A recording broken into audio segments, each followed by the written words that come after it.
యెహెజ్కేలు గ్రంథము 2వ అధ్యాయం 1 నుంచి 5 వరకు చదువుకుందాం. 4 వరకు చదువుకుందాం. నరపుత్రుడా, నీవు చక్కగా నిలవబడము. నేను నీతో మాట్లాడవలెనని ఆయన నాతో మాట్లాడినప్పుడు ఆత్మ నాలోనికి వచ్చి నన్ను నిలవబెట్టెను. అప్పుడు నాతో మాట్లాడిన వాని స్వరము వింటిని. ఆయన నాతో ఇట్లనెను, నరపుత్రుడా, నా మీద తిరుగుబాటు చేసిన జనుల యొద్దకు, ఇశ్రాయేలీయుల యొద్దకు నిన్ను పంపుచున్నాను. వారును వారి పితరులను నేటి వరకును నా మీద తిరుగుబాటు చేసిన వారు సిగ్గుమాలిన వారును కఠిన హృదయులనై ఉన్నారు. వారి యొద్దకు నేను నిన్ను పంపుచున్నాను. వారు తిరుగుబాటు చేయువారు గనక వారు వినినను వినకపోయినను తమ మధ్య ప్రవక్త ఉన్నాడని వారు తెలుసుకొనున్నట్లు ప్రభువు యెహోవా ఇలాగు సెలవిచ్చుచున్నాడని నీవు వారికి ప్రకటింపవలెను. ఆమేన్. ఆమేన్. దేవునికి స్తోత్రం కలుగును గాక. హల్లెలూయా. హల్లెలూయా. దేవునికి స్తోత్రం. కొద్ది నిమిషాలు మనం దేవుని యొక్క వాక్యాన్ని ధ్యానం చేద్దాం. ఒక సేవకుడు ఏ విధంగా ఉండాలి అనేటువంటి విషయాన్ని ప్రవక్త అయినటువంటి యెహెజ్కేలు ద్వారా దేవుడు ఇక్కడ మాట్లాడుతూ ఉన్నాడు. ఇక్కడ ఏమంటున్నాడంటే, నరపుత్రుడా, నీవు చక్కగా నిలవబడుము. ఇక్కడ నరపుత్రుడా అనేటువంటి పేరును తీసేసి ఒకసారి మన పేరు పెట్టుకుందాం. శేఖర్ చక్కగా నిలబడు. Very good. ఓకే, దేవునికి స్తోత్రం కలుగును గాక. నరపుత్రుడా, నీవు చక్కగా నిలబడుము అంటే దేవుని సన్నిధిలో ఉంటున్నటువంటి మనం మొదటగా నేర్చుకోవాల్సింది ఏంటంటే చక్కగా ఒక క్రమమైన రీతిలో ఉండాలి. ఆ రీతిని మనం మర్చిపోతే అక్రమం చేసేటువంటి రీతిలో మనం ఉంటాం. దేవుడు కోరుకునేది ఏంటంటే మనం చక్కగా నిలబడాలని కోరుకుంటున్నాడు. కానీ మనము అక్రమం చేసే రీతిలో ఉన్నామని చెప్పి కూడా జ్ఞాపకం చేస్తూ ఉన్నాడు.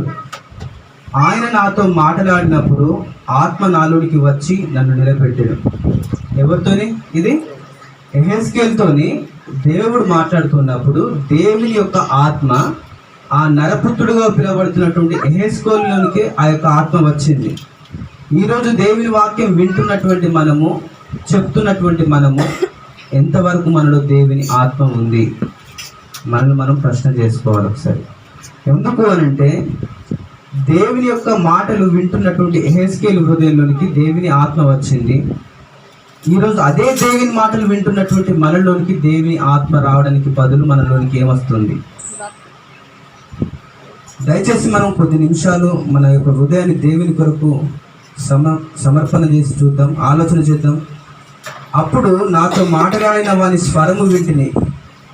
చూడండి ఎంత క్లియర్గా చెప్తున్నాడు. ఎవరి స్వరాన్ని అయితే యెహెజ్కేలు వింటున్నాడో తన హృదయంలోనికి ఎవరి ఆత్మ అయితే వచ్చిందో దాన్ని క్లియర్ కట్గా చెప్తా ఉన్నాడు. అంటే ఇతను ఎంత ప్రార్థనతో ఉన్నాడో ఆ ప్రార్థన శక్తి ద్వారా దేవుని ఆత్మ తన మీదికి వచ్చినప్పుడు దేవుని యొక్క స్వరాన్ని స్పష్టంగా వింటూ ఉన్నాడు.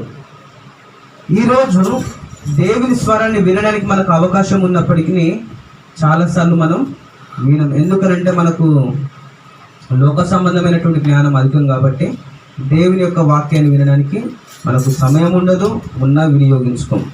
తర్వాత ఆయన నాతో ఇట్లనెను, నరపుత్రుడా, నా మీద తిరుగుబాటు చేసిన జనుల యొద్దకు, ఇశ్రాయేలీయుల యొద్దకు నిన్ను పంపుచున్నాను. ఇశ్రాయేలీయులు అంటే ఎవరు?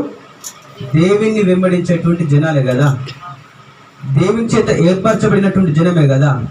అలాంటి జనం యొద్దకు పంపిస్తున్నా అంటుండు దేవుడు. అంటే వాళ్ళు కూడా ఏం చేసిళ్ళు? దేవుని మీద తిరుగుబాటు చేయడం మొదలుపెట్టిళ్ళు. ఏం చేస్తూ ఉన్నారు? దేవుని మీద తిరుగుబాటు చేస్తూ ఉన్నారు. ఈ రోజు చూస్తే చాలాసార్లు మన హృదయం అనేది దేవునికి విరుద్ధంగా ఉంటుంది. మన మాటలు దేవునికి ఇష్టంగా కనబడ్డట్టు మనుషుల యొక్క కనబడతా ఉంటాయి. మన హృదయం దేవునికి దూరం ఉంటుంది, మన మాటలు మనుషులకు దగ్గర ఉంటాయి. మాటలు చెప్తూ మనుషులను లోపరుచుకోవడం కంటే నలగొట్టబడినటువంటి హృదయం చేత దేవుని సన్నిధిలో ఉండి ప్రార్థన చేయడం చాలా గొప్ప. దేవుని చేత అభిషేకించబడినటువంటి వారు ఎవరైనా కావచ్చు, దేవుని సన్నిధిలోనికి పిలువబడిన ప్రతి ఒక్కరు పరిశుద్ధులు కనుక దేవుని చేత పిలువబడినటువంటి పరిశుద్ధులు దేవుని సన్నిధిలో కానీ ఎక్కడ కానీ ప్రార్థన చేయడానికి అవకాశం ఉంది. కానీ ఈరోజు ఆ ప్రార్థన చేయడానికి మనకు అవకాశం ఉన్నా కూడా దాన్ని దూరం చేస్తూ ఉంటాం, తృణీకరిస్తూ ఉంటాం. చాలాసార్లు ఇక్కడ దేవుడు ఏం చెప్తున్నాడంటే నరపుత్రుడా నరపుత్రుడా, యెహెజ్కేలు గ్రంథంలో చాలాసార్లు ఇదే మాట వాడుతూ ఉంటాడు. ఎందుకు అనంటే మనము పడిపోయిన స్థితిలో ఉన్నాం కాబట్టి నువ్వు చక్కగా నిలబడు అని అంటా ఉన్నాడు. ఆత్మీయ జీవితంలో మనల్ని మనం సరి చేసుకోవాల్సినటువంటి సమయం ఉంది. ఈ రోజే ఉంది, అది రేపటి రోజు మనకు ఉంటుందో లేదో తెలియదు, ఏ క్షణం ఏమవుతుందో తెలియదు.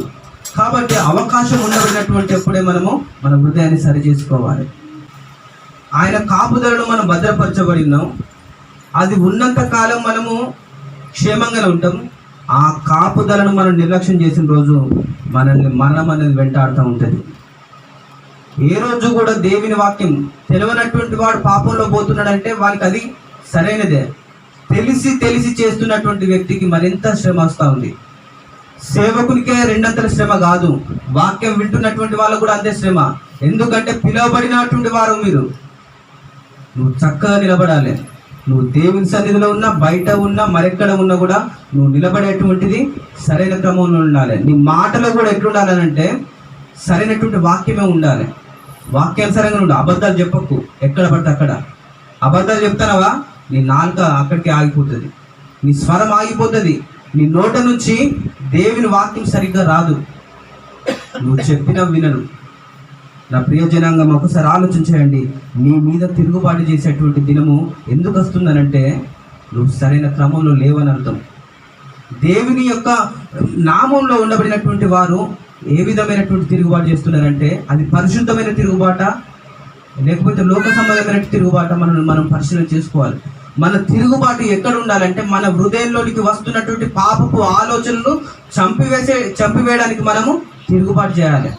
అపవాది క్రియలు మనల్ని శోధిస్తూ ఉన్నప్పుడు దాన్ని మనం జయించడానికి మనం తిరుగుబాటు చేయాలి. కానీ ఈరోజు ఏం చేస్తున్నాం తెలుసా? దేవుని వాక్యం మీద తిరుగుబాటు చేస్తూ ఉన్నాం, దేవుని సేవకుల మీద తిరుగుబాటు చేస్తాను. సరైన క్రమాన్ని మనము లేవు కాబట్టి ఈ యొక్క తిరుగుబాటు అనేది వస్తూ ఉంది. ఇక్కడ ఏమంటున్నాడంటే దేవుడు ఇంకా నా మీద తిరుగుబాటు చేసిన జనుల యొద్దకు, ఇశ్రాయేలు యొద్దకు నిన్ను పంపుచున్నాను. అన్యుల యొద్దకు పంపించట్లేదు, వాక్యం తెలిసినటువంటి వాళ్ళ దగ్గరగా పంపిస్తున్నాడు. ఎందుకు? వాళ్ళు ఇంకా తిరుగుబాటు చేస్తారు, నువ్వు అక్కడ ఇంకా గొప్ప కార్యాలు చేయాలని. అలాగే వారును వారి పితరులను నేటి వరకును నా మీద తిరుగుబాటు చేసిన వారు, ఇది వరకు చేసిన వాళ్ళు, ఇప్పుడు చేసే అటువంటి వాళ్ళు. తిరుగుబాటు అంటే ఏంటి తెలుసా? అబద్ధం చెప్పడం. దేవుని వాక్యం అంటే అబద్ధం చెప్పొద్దు అని అంటుంది, మోసం చేయొద్దు అంటుంది, వ్యభిచరించవద్దు అని అంటుంది, ఒకని యొక్క వస్తువును అన్యాయంగా తీసుకోవద్దని అంటుంది, అసూయపడద్దని అంటుంది. ఇవన్నీ ఉన్నాయి కదా. ఇవన్నిటినీ మన హృదయంలో ఎక్కడ ఏదో ఒకటి ఉన్నా కూడా మనము దేవుని మీద తిరుగుబాటు చేసిన వారమే. కాబట్టి వారు సిగ్గుమారిన వారును కఠిన వృద్ధులై ఉన్నారు, వారి యొద్దకు నేను నిన్ను పంపుచున్నాను. వాళ్ళు అలాంటి వారైనప్పటికీ నిన్ను పంపిస్తా ఉన్నాను అని అన్నాడు. ఎందుకు అని అంటే అంతమంది ఆ విధంగా చెడిపోయిన స్థితిలో ఉన్నా, వాళ్ళ హృదయాలు దేవునికి విరుద్ధమైన స్థితిలో ఉన్నా కూడా నిన్నే ఎందుకు పంపిస్తున్నాడంటే నువ్వంటే ఒక ప్రత్యేకమైనటువంటి ప్రణాళిక ఉంది. నీ ద్వారా దేవుడు కొన్ని కార్యాలు చేయాలని ఆశపడతా ఉన్నాడు. నిన్ను అనేకుల ఎదుట ఒక సాక్షిగా నిలబెట్టాలనుకుంటున్నాడు. అనేక మంది అన్యులకు రక్షణార్థమైనటువంటి సాక్షిగా నిన్ను ఉంచాలనుకుంటున్నాడు. ఈ లోకంలో చీకటి ఏ విధంగా ఉందో ఆ చీకటిని పారదోలడానికి వచ్చినటువంటి వెలుగు వల్లే ఒక వేకువ చుక్కోవాలి నిన్ను ఉంచాలనుకుంటున్నాడు దేవుడు. కానీ నీ నోటి నుంచి అబద్ధాలు వస్తున్నాయి కదా, నీ నోటి నుంచి భయంకరమైన బూతులు వస్తూ ఉన్నాయి కదా, నీ నోటిని నువ్వు అదుపులో పెట్టుకోలేకుండా భయంకరమైనటువంటి పాపపు మాటలు మాట్లాడుతున్నావు కదా, సరసోక్తులు మాట్లాడుతున్నావు కదా, లోక సంబంధమైనటువంటి ప్రతి వ్యర్థమైన దాన్ని నువ్వు ఏం చేస్తున్నావు? డిస్కషన్ చేస్తూ ఉన్నావు. నీ నాలుకతో మాట్లాడే ప్రతి మాట జాగ్రత్త. ఇక్కడ దేవుడు అంటున్నాడు, వారు సిగ్గుమాలిన వారును కఠిన హృదయులు ఉన్నారు, అయినా కూడా వారి వద్దకి నిన్నే పంపిస్తా అంటున్నాడు. ఇంతకాలం వాక్యం వింటున్నాం, మనం నిలబడి ఒక మాట చెప్పడానికి మనం వెనకాడుతూ ఉన్నాం. ఇంకెప్పుడు ఇయ్యాల కాకపోతే ఇంకెప్పుడు చెప్తారు? దయచేసి ఆలోచించండి. ఎందుకంటే క్రైస్తవ జీవితం అనేది ఒక్కరిద్దరు వ్యక్తులతో ఆగిపోయేది కాదు, అది విస్తరించాలి. మనం చేస్తూ ఉంటాం కదా, ప్రభువా సంఘాన్ని విస్తరించు విస్తరించు విస్తరించు అని చేస్తాం కదా. ఎందుకు విస్తరించబడుతుంది? ఎలా విస్తరించబడుతుంది? నీకు నేర్పినటువంటి విద్యను, నువ్వు నేర్చుకున్నటువంటి విద్యను మరొకరి దగ్గరికి వెళ్ళి దాన్ని చెప్తేనే ఆ గాస్పల్ అనేది నెరవేర్చబడతా ఉంటుంది. నువ్వు ఎక్కడ వేసినటువంటి గొంగలు అక్కడే ఉన్నట్టు నువ్వు నేర్చుకొని అక్కడే ఉంటే సువార్త అనేది విస్తరించబడదు, దేవుని వాక్యం అనేకులకు అందదు. అనేక మంది అన్యులు నీకు తెలిసినటువంటి వారు చచ్చిపోతూ ఉంటే వారందరికీ కూడా నువ్వే సాక్షివి. వారందరి మీదకి వచ్చే శ్రమ కూడా నీ మీదకి వస్తూ ఉంటుంది. ఒకవైపు లోకంలో ఉండబడినటువంటి ఆశల కొరకు పరిగెడతానే దేవుని వాక్యం కావాలంటే అవుతుందా? అననీయ సప్పీరు ఏం చేసిండు? లోకం కావాలంటారు, లోకంలో ఉన్న అటువంటి వస్తువులు కావాలంటున్నారు, లోకంలో ఉండబడినటువంటి సంపద కావాలంటున్నాడు. దేవుని దగ్గరికి వచ్చినటువంటి సందర్భంలో దేవుడు కావాలంటారు. ఏం జరిగింది? అననీయ సప్పీరు ఏం చేసిండు? సేవకుడు నోటి మాట చెప్పగానే అక్కడే చచ్చిపోయాడు. అంత బలమైనటువంటిది సేవకుని నోటి నుంచి వచ్చేటువంటి మాట. ఈరోజు ఆ మాటను మనం కోల్పోకూడదు. ఆ మాటకు మనం రెస్పెక్ట్ ఇద్దాం. ఆనాడు దేవుని వాక్యంతో అభిషేకించబడినటువంటి ఆనాటి అపోస్తులు ఏ విధంగా ఉన్నారో ఈనాడు మనం అలాగే ఉన్నాం. ఈరోజు చాలాసార్లు మన భక్తి ఎట్లున్నదంటే అననీయ సప్పీర వైపే. దేవుని సన్నిధిలో ఉండబడినటువంటి మనల్ని మనం కంట్రోల్ చేసుకోలేకపోతే ఇంకా దేన్ని కంట్రోల్ చేయలేవు. దేవుని సన్నిధిలోనే నాకు నేను కంట్రోల్లో లేకపోతే బయట ఏముంటాం కదా? బయట ఏమైనా చేయగలుగుతామా? దేవుని సన్నిధిలో పరిశుద్ధమైన దేవుని మాటలు చెప్తా ఉన్నప్పుడే మన యొక్క ప్రవర్తన సరిగ్గా లేకపోతే బయట ప్రపంచంలో పాపమే నిన్ను వైఫై చుట్టుకున్నట్టు ఉంటా ఉంటుంది. అక్కడ మనం ఏం చేస్తూ ఉంటాం? దానికి కనెక్ట్ అయిపోతాం ఆటోమేటిక్గా. మన క్రియలు, మన ఆలోచనలు, మన తలంపులన్నీ కూడా లోకంలోనే ఉన్నాయి కనుక మనము లోక మాలిన్యాన్ని అంటించుకోవడానికి ఎక్కువ అవకాశం ఉంది. నా ప్రియ సహోదరి సహోదరుడా, ఎందుకు దేవుడు నిన్ను మాత్రమే ఎన్నుకుంటున్నాడంటే నీ ద్వారా ఒక గొప్ప కార్యం చేయాలని ఆశపడుతూ ఉన్నాడు. నలగొట్టబడిన జీవితాలకు నీ ద్వారా ఆదరణ, పడిపోయిన జీవితాలను మళ్ళీ కట్టడానికి నీ ద్వారా ఒక ఆదరణ దేవుడు కలిగించాలని ఆశపడుతూ ఉన్నాడు. కానీ ఈరోజు మనం చక్కగా నిలబడబోతే ఈరోజు మనము ఏం చేయలేము. దేవుడు పెట్టుకున్నటువంటి ఆశను మనము భగ్నం చేసిన వాళ్ళమవుతాం. నా ప్రియ సహోదరి సహోదరుడా, సిగ్గుమాలినటువంటి జనాల యొద్దకు, కఠినకరమైనటువంటి హృదయాలు కలిగినటువంటి వారికి, అబద్ధికులుగా ఉండబడిన జనుల యొద్దకు, నరహత్యలు చేసేటువంటి జనుల యొద్దకు, మోసం చేసేటువంటి జనుల యొద్దకు నిన్ను పంపిస్తున్నా అని దేవుడు అంటున్నాడు. ఎందుకనంటే వారిలో ఒక్కరు నీ ద్వారా రక్షించబడ్డ పరలోకంలో గొప్ప విందు జరుగుతూ ఉంటుంది. అందుకే నరపుత్రుడా, నీవు చక్కగా నిలబడని దేవుని వాక్యం చెప్తా ఉంది.